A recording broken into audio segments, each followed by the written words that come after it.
الحمد لله والصلاة والسلام على رسول الله. السلام عليكم ورحمة الله وبركاته. أهلا بكم جميعا في كورس السود وورك. احنا فريق واي اس سود ووركس، ودي أول محاضرة لينا في كورس السود وورك. الفكرة ببساطة إن هنمشي مع بعض خطوة بخطوة من البداية لحد ما تبقى قادر تعمل تصميمات قوية وتفهم البرنامج كويس جدا. يعني حتى لو عمرك ما فتحت سود وورك ما تقلقش، احنا مجهزين كل حاجة تكون سهلة وبسيطة. مبدئيا كده ان شاء الله الكورس ده هيكون بغرض الافاده، ملوش اي عائد مادي. المفاجاه ان هيكون في شهادات في اخر الكورس للناس اللي هتتابع معانا وهتعمل التاسكات. طبعا التاسكات دي بتنزل على جروب الواتساب، في جروب على الواتساب للمتابعه. طبعا مش هنكون بنشرح معاكم كده وخلاص، ان شاء الله هنحاول نتابعكم خطوه بخطوه ونحاول نخلي كل رحله ان شاء الله اسهل كده وامتع. فركزوا معانا وان شاء الله تعم الافاده، وركزوا. يلا بينا نبدا اول محاضره.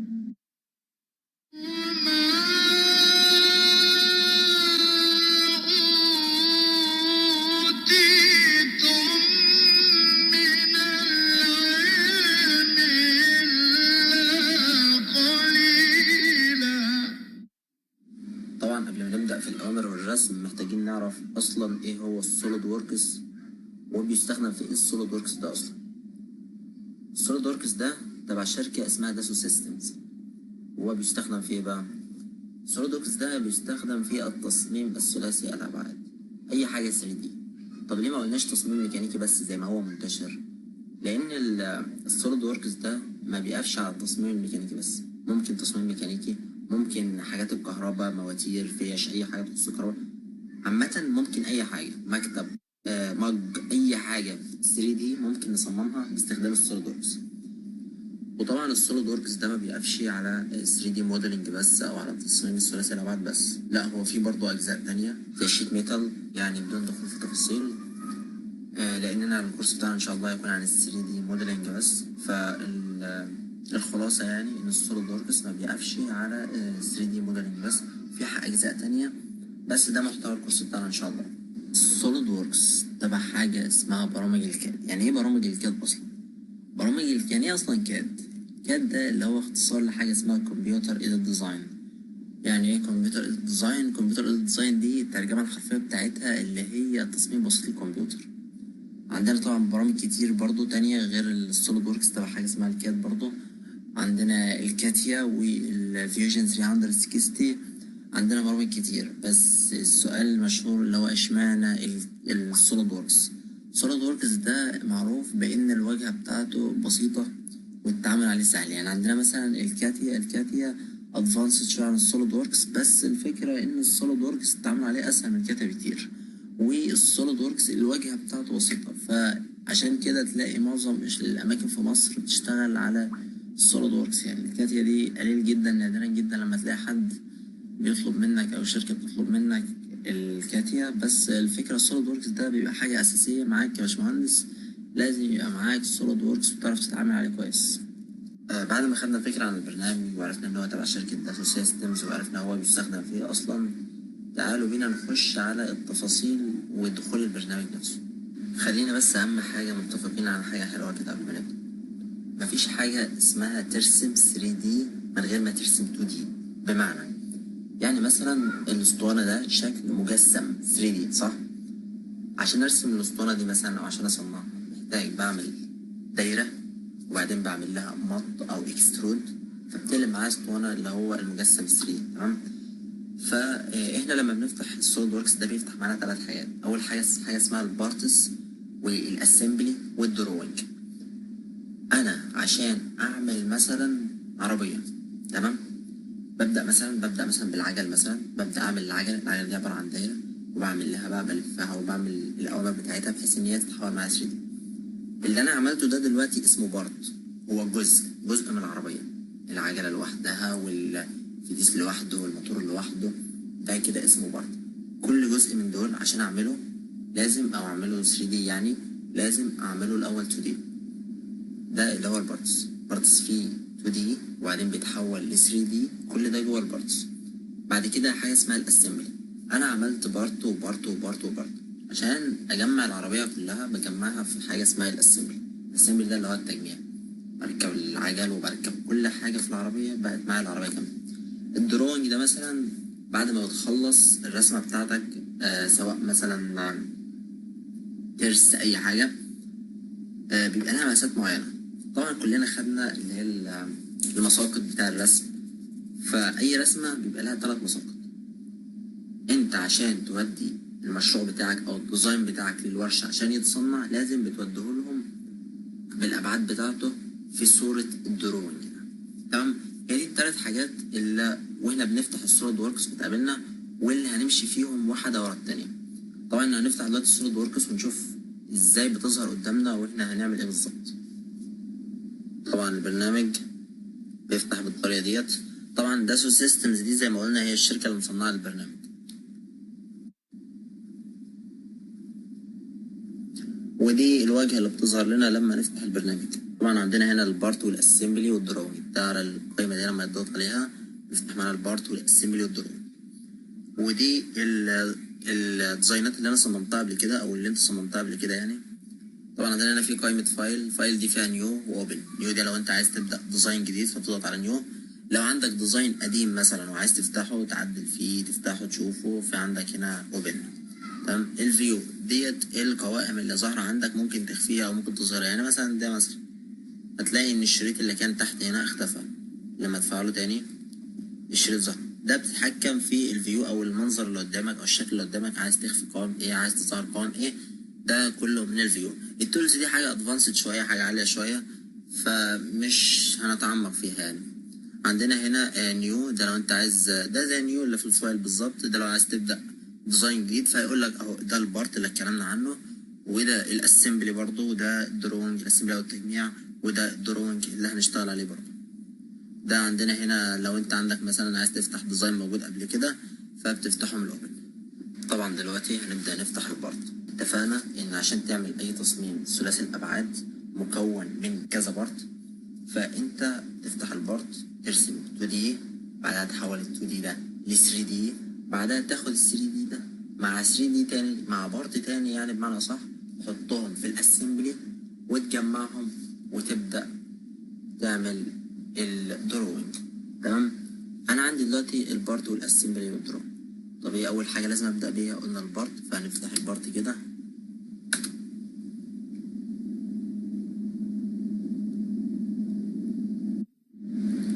ودي الصفحه او الواجهه اللي ظهرت لنا لما ضغطنا على البارت، ودي اللي هنشتغل عليها في البارت. والقوائم اللي عندك دي ده من هنا هيبدا يكمل معاكم الباشمهندس يوسف ان شاء الله، واتمنى اكون قدرت افيدكم. اهلا بكم. دلوقتي ان شاء الله نشرح جزء 2 دي.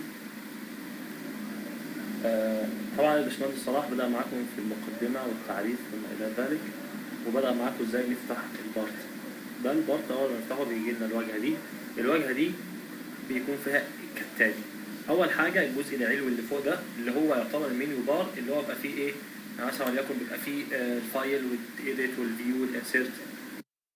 تمام. في الشروط اللي تحته ده أو الجزء اللي تحته ده، الجزء ده بيكون فيه يعتبر كل الأوامر اللي برسمها اللي بستخدمها عشان أرسم. يعني بيكون فيه بقى أوامر ال 2D وال 3D، بيكون فيه كتلة وكثافة، أي أمر بستخدمه بيكون في الجزء ده. تمام. طبعا ال 3D ودي ال 2D. تمام. الجزء اللي على الشمال ده بيكون البلان، يعني بيكون في الفرونت بلان والتوب بلان والرايت بلان، وبيكون في اي حاجه برسمها على الرسم بيظهر لي هنا، عشان لو عايز اعدل او حاجه بيظهر هنا على الجزء ده. تمام. في على الجزء اليمين ده المكان ده يعتبر مكان الماتيريال، يعني بيكون في بقى الميتال او البلاستيك، بيكون في اي حاجه هستخدمها، بتكون اي ماتيريال هستخدمه بيكون هنا. وسواء من غير ماتيريال بس هحط لون برضه بيجي من هنا يعني. تمام. في الجزء اللي تحت ده اللي هو الام جي اس ده اللي يعتبر جزء الوحدات، زي ما احنا عاوزين نغيره، بس خلينا على الملي والجرام. تمام. هنبدأ دلوقتي بقى في نعرف ال 2 دي كله اللي فوق ده او جزء كبير منه. هنبدأ اول حاجة ان احنا نضغط كده كليك شمال اللي هيظهر لنا علامة السكتش دي، هنضغط عليه كده فتحنا سكتش. اول حاجة هنرسم، هنبدأ بالخط. الخط في منه 3 انواع: لاين وسنتر لاين وميد بوينت لاين. اول حاجة نبدأ باللاين. طبعا بنبدأ من نقطة الأصل دي عشان يبقى الموضوع سهل معانا. في أي رسمة بنسبة 90% نبدأ من النقطة دي عشان تسهل علينا الرسم. طبعا الخط بعد كده بيبقى حر معانا في أي اتجاه أنا عاوزه. ولكن انا عايزه افقي فبيبقى فيه علامه صفرا كده، فكده بقى افقي خلاص. وكده اطلع فوق بقى راسي في اي اتجاه، واقف هنا كده واعمل كليك يمين وبعد كده سيلكت. كده خلاص الخط وقف معايا. تمام. انا عندي تاني حاجه اسمها سنتر لاين. انا عايز اقول لكم بقى حاجه مهمه خالص على السنتر لاين ده، ان يعتبر السنتر لاين ده خط وهمي. يعني ايه خط وهمي؟ يعني البرنامج مش شايفه. طب انا بستخدمه في ايه؟ لا، السنتر لاين ده بستخدمه كتير ان انا يعني يساعدني في الرسم، اعرف طول حاجه، بعد حاجه مثلا، عاوز اعمل ريفولف لرسمه معينه، فده بنستخدمه يعني. طب اثبت لي ان هو خط وهمي. ماشي، بسهوله خالص اهو. انا هجيب سنتر لاين اهو، اوصل من النقطه دي، اقفل النقطه دي كده، الشكل اتقفل اهو. لا بس الشكل ما اتقفلش. ليه بقى؟ لان انا لو جيت غيرت شلت ده، عملت لي ديليت وقمت حاطط لاين من هنا لهنا، بس كده الشكل اتقفل. يبقى كده فهمنا ازاي هو خط وهمي. تمام. كده بعد ما الشكل اتقفل، انا مثلا حطيت الخط ده بالغلط وعايز اغيره، اخليه مثلا سنتر لاين برضه، في علامه كده زي السهمين كده يمين وشمال، هضغط عليها بقى سنتر لاين تاني. تمام.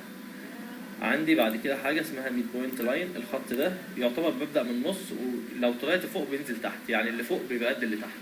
تمام. عندي بعد كده حاجه اسمها السمارت دايمنشن. السمارت دايمنشن ده مهم جدا، يعتبر اهم حاجه اصلا، لان هو ده بتاع الابعاد والقياسات. ده مثلا عايز اخد الطول ده مثلا بتاع الخط ده، وليكن اعمله مثلا 60 مثلا 60 مللي. تمام. عايز اخد الخط ده مثلا وليكن كام مثلا 130. تمام. ده يعتبر السمارت دايمنشن، وان شاء الله هنشرحه بالتفصيل مع كل حاجه يعني. تمام. كده يعتبر ده ايه؟ ده اللاين بجميع انواعه.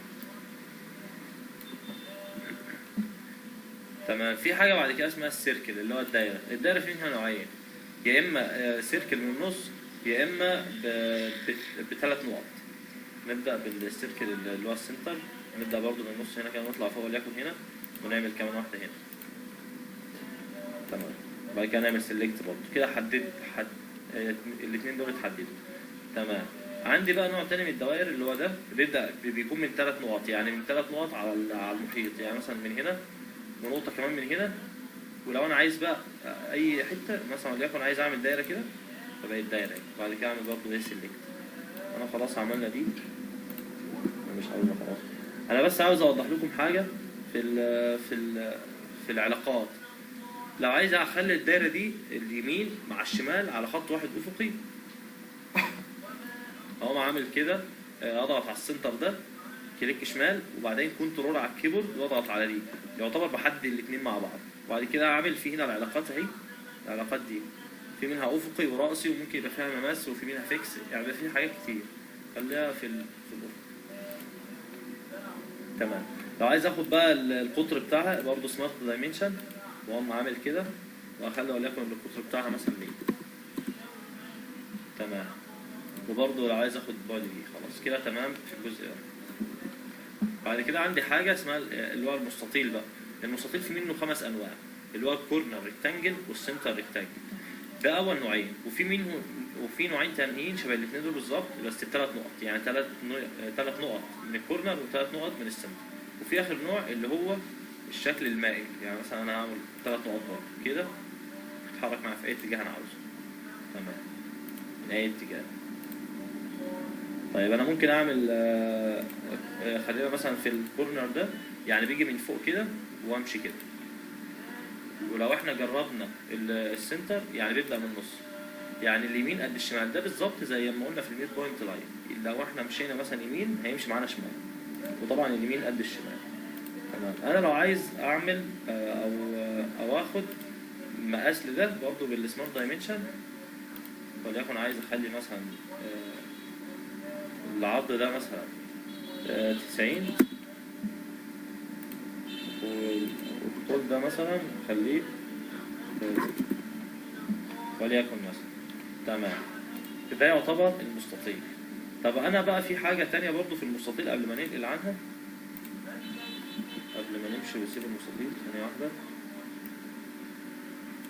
طبعا اهم حاجة نتعود ان احنا نرسم من هنا، بس عشان احنا في الشرح يعني.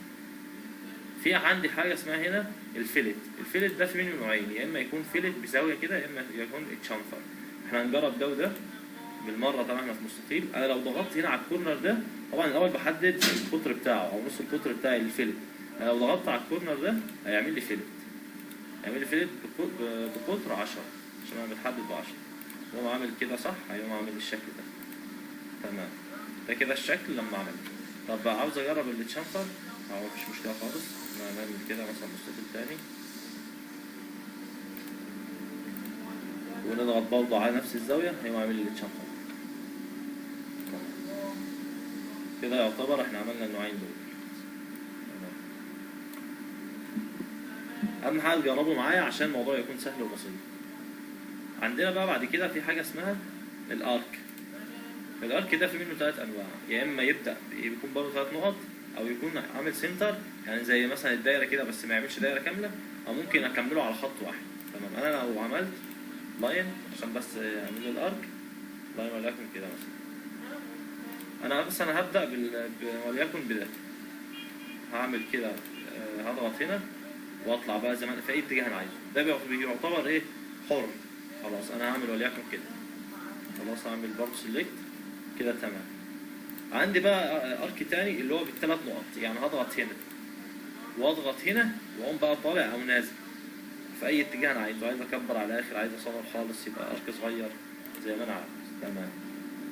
وفي طبعا الاخير اللي هو السنتر بقى، ده اللي هو مثلا هبدا من هنا كده وهعمل مثلا وليكن لغايه هنا مثلا، واقوم بقى محرك على حسب ما انا عايز. ده برضه بنستخدمه بس يعني ايه، اقل من الاثنين التانيين، بس مهم جدا وهيبان ان شاء الله مع الرسم، مع الرسمه التطبيقيه في الاخر. تمام. ده يعتبر انواع الارك كامله.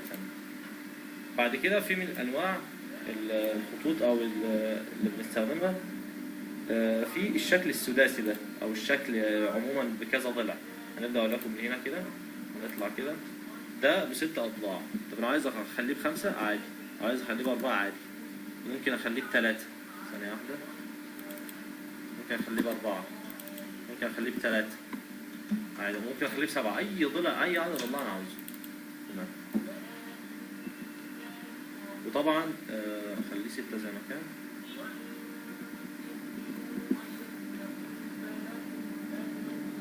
طبعا ممكن اغير اي يعني الزاويه زي ما انا عاوز، وممكن اغير الضلع زي ما انا عاوز. تمام، الابعاد يعني. كده خلاص احنا ممكن بقى نعمل سيلكت برضه ونشيل الشكل السداسي ده. بعد كده عندنا اللي هو الشكل ده. الشكل ده يعتبر زي مستطيل كده، بس ليه مثلا ايه، نص دايره على اليمين ونص دايره على الشمال. وده برضه بيترسم بكذا زاويه، يعني ممكن ارسمه يكون البعد بين النقطتين، يعني مثلا وليكن هنا لغايه هنا كده، واقوم محرك يمين كده هيتحرك معايا بالظبط. بس انا عاوز اخلي الخط ده طول معين، هعمله برضه بالسمارت دايمنشن. وليكن انا عايز اخليه مثلا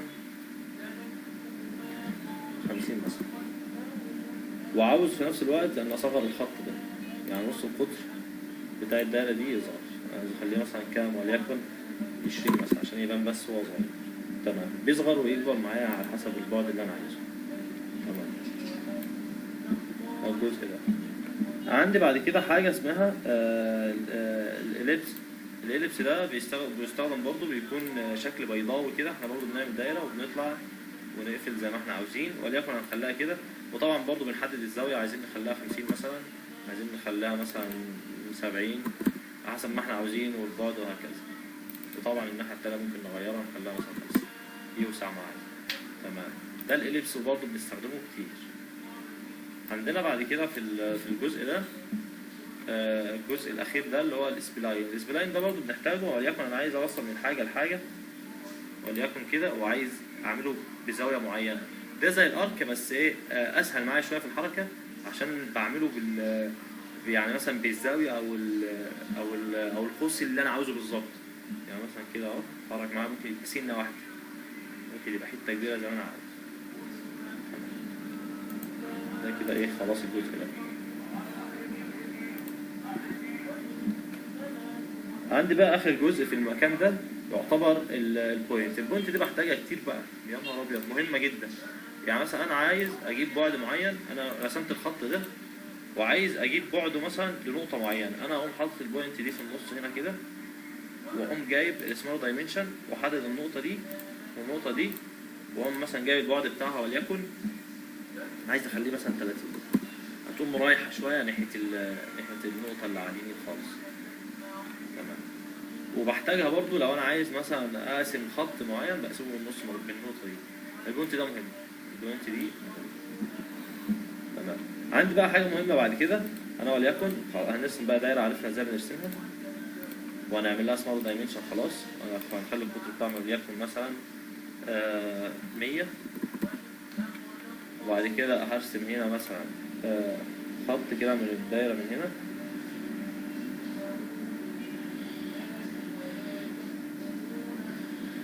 وليكن مثلا ثانيه واحده ارسم خط وليكن من هنا من النقطه دي والنقطه دي. تمام. خلاص كده احنا ايه عملنا الخط. تمام. واعمل برضه ايه سيلكت. انا مثلا وانا برسم نسيت ان انا مش عاوز ارسم دايره كامله، انا عايز ارسم نص دايره بس، ومش عايز امسح الدايره واعملها تاني. فبعمل ايه؟ في عندي حل تاني خالص وسهل اسمه تريم ده، يعني بيقطع. يعني مثلا انا عايز اقطع الجزء اللي بره ده، هقوم قاطع كده بس خلاص انتهى. ممكن اقوم قاطع برضه كده زي ما انا عاوز يعني، اقوم قاطع دي بس. يبقى احنا كده شلنا الشكل خالص. ده التريم يعتبر بيقطع. وكده بعد ما مسحنا الدايره خلاص، ده يعتبر اهم حاجه في ال2 دي. طبعا في اشياء تانية ممكن نستخدمها بس في المحاضره القادمه ان شاء الله، عشان الموضوع بس ما يكونش ملخبط. وان شاء الله دلوقتي هننتقل للجزء التطبيقي، هنكون في رسمه وهنرسمها وان شاء الله يكون الموضوع سهل وبسيط، واتمنى تكونوا استفدتوا. ويلا بينا ندخل على الجزء التطبيقي. بسم الله الرحمن الرحيم. طبعا هنبدأ نعمل الرسمة اللي قدامنا اللي ظهرت قدامنا ديت. أول حاجة زي ما الباشمهندس يوسف قال، بندخل على حاجة من التلاتة دول، فرونت أو توب أو بلان، ونفتح السكتش اللي هو الشكل ده كده، بنضغط عليه كده فتحنا السكتش كده. احنا بنضغط شغالين بنرسم دلوقتي على المسقط اللي هو الفرونت بلان. تمام. أول حاجة قدامنا في الرسمة دايرتين جوا بعض، هنبدأ من نقطة الأصل، أدي دايرة ودي التانية. طبعا بنحاول على قد ما نقدر نخلي الرسمة بتاعتنا مربوطة بنقطة الأصل. ليه؟ لأن هي عشان المقاسات بتاعتها تكون مظبوطة. يعني عندي مثلا تحت هنا كده حاجة اسمها أندر ديفاين ديت، يعني ناقص الرسمة، ناقصة مقاسات. ازاي تعرفها؟ منين تاني تعرفها؟ من إن الخط بتاع الرسمة نفسه لونه أزرق. يعني بمعنى أنا لو خدت الرسمة الصغيرة ديت واديتها المقاس بتاعها اللي هو 12، صح؟ 12، وشوف اللون بتاعها اسود، معنى كده ان هي خلاص سبتت، ما تقدرش تحركها مهما حاولت تشد فيها، مفيش، خلاص هي سبتت. تمام. الرسمه الكبيره مثلا الزرقاء، بص اللي تقدر تغيرها ليه؟ لان هي مش مربوطه بمقاس. فانت عشان تتاكد بعد ما تخلص ان الرسمه بتاعتك صح، هتلاقي تحت حاجه اسمها فول ديفايند، وتتاكد ان الرسمه كل الخطوط اللي فيها سودة. تمام. هنحط المقاس التاني، هتبقى 24، وهنرجع كده شويه في دايرتين اتنين فوق برضو جوا بعض، واحدة 13 وواحدة 26. 13 ودي 26. تمام. في سنتر لاين بيعدي بين الاتنين. طب لازمة السنتر لاين ده ايه؟ ده عشان نظبط الزاوية بتاعة ميل الشكل اللي هو الشكل ده، الدايرتين دول. يعني ممكن احنا مثلا نشد دي كده عشان نظبط الزاوية بتاعتها. هو مدينا مقاس للزاوية بتاعتها كام؟ 120. 120 عشان تجيب الزاوية ديت بتضغط على سمارت دايمنشن وتحدد السنتر لاين ده، والسنتر لاين ده فتحت معاك زاوية. لو حددت واحد بتفتح معاك ضلع، تضغط على الاتنين وتفتحت زاوية. هنكتب 120. تمام. كده حددنا الزاوية. كده مهما حاولت تشدها تحت مش هتتشد. هي ممكن تتشد كده ليه؟ لأن اللي تحت هنا مش ما تفتحش معاك زاوية. ليه؟ لأن احنا لسه ما اديناش المقاس بتاع السنتر لاين ده. هو مديهولنا في الرسمة كام؟ 50. ادي 50. تمام. كده سبتت، كده فولي ديفايند، اسودت خالص اهي. هتلاقي تحت حاجة اسمها فولي ديفايند. تمام. هنعمل ايه تاني؟ في عندنا تاني ارك كده بيعدي ما بينهم. هنختار الارك اللي هو 3 بوينت. تمام. هنختار ونضغط على هنا وهنا وكده. طبعا هندي علاقة للارك ده نضغط على الارك ده، نضغط على الارك ده وعلى الدايرة، ونديهم الاتنين علاقة اسمها تانجنت دي يعني ممثية، تكون ممثليها. وبرضه هندي العلاقة ما بين الارك ده والدايرة اللي تحت برضه علاقة ممثية. تمام. فاضل لنا مقاس الارك ده نفسه. هنعمله اللي هو مديهولنا مقاسه كام، 80. حتى الارك كمان اسود اهو. هنبدأ نعمل الخط اللي تحت. طبعا انا هرسمه الاول كروكي وبعدين احط المقاسات. تمام.